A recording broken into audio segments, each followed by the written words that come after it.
Достижения последних лет и перспективы в сфере туризма. На базе отдыха Мужичи детально обсудили развитие туристского кластера Ингушетии. Эта отрасль включает в себя много направлений: культурно-познавательный отдых, активный, лечебно-оздоровительный и экологический. Все эти векторы конкурентоспособны и перспективны для республики. В регионе 2 заповедника, более 2000 объектов культурного наследия, разработано более 40 туристских маршрутов, в том числе и межрегиональных. Правда, ни один из них не благоустроен, и, учитывая весь туристический потенциал региона, реализованных проектов все еще недостаточно.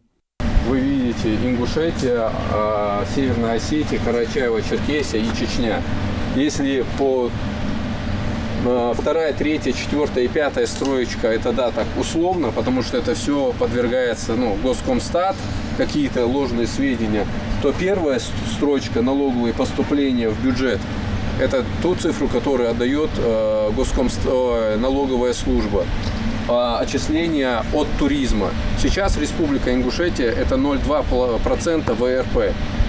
Мы видим, да, что 11 миллионов это у нас Ингушетия дала от туризма, 229 миллионов Северная Осетия, я потом поясню почему, Карачаево-Черкесия 72 миллиона и Чеченская Республика 82 миллиона. Это как раз-таки есть объективная цифра того, насколько отстает туризм Республики Ингушетия от соседних регионов. По официальным данным, объем платных туристических и гостиничных услуг в республике за 2020 год составил более 60 миллионов рублей. Туристам интересны достопримечательности горного района и равнины. Наиболее частые посещения отметили в заповедной зоне. Вырос и турпоток, несмотря на ограничения, связанные с пандемией. За первое полугодие он составил 43 тысячи человек. Показатель вдвое больше в сравнении с аналогичным периодом 2020 года. Правда, есть одно «но». Показатель уже давно не основной. Почему? Потому что после этого показателя есть у нас количество номерного фонда, количество налогов, отчислений в бюджеты, количество коллективных средств размещения и так далее, и так далее. И это более значимые показатели, чем количество туристов. В связи с тем, что каждый сейчас определяет регион для себя по своей методике, оценивает количество туристов.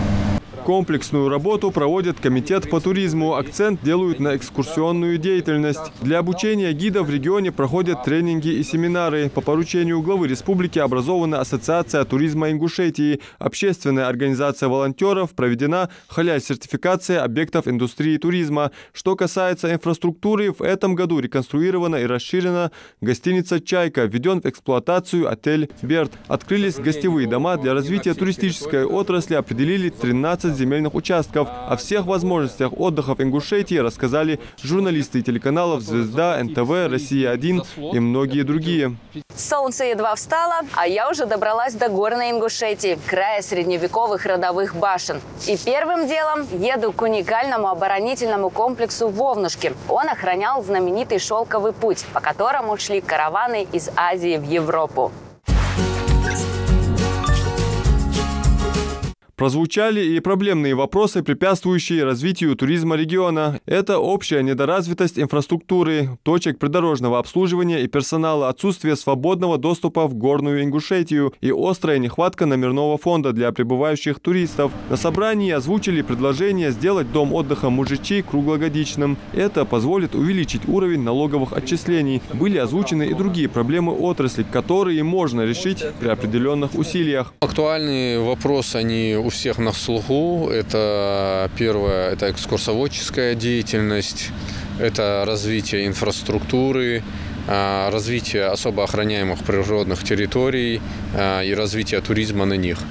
Также как достигнуть увеличения туристического потока, все в таком ключе. На наш взгляд, увеличивать туристический поток не считаю целесообразным. Лучше увеличивать средний чек, количество номерного фонда в Республике Ингушетия, количество дополнительных услуг и, соответственно, отчисление налогов в бюджеты всех уровней республики. В рамках национального проекта предполагается включить комплекс Арымхи в состав Северокавказского туристического кластера. Далее планируется создание гостиничного комплекса в Джейрахском районе и строительство санаторно-курортного комплекса Ачулки вблизи термальных источников. Ада Мережкова, Акраман Дасхоев. Новости 24.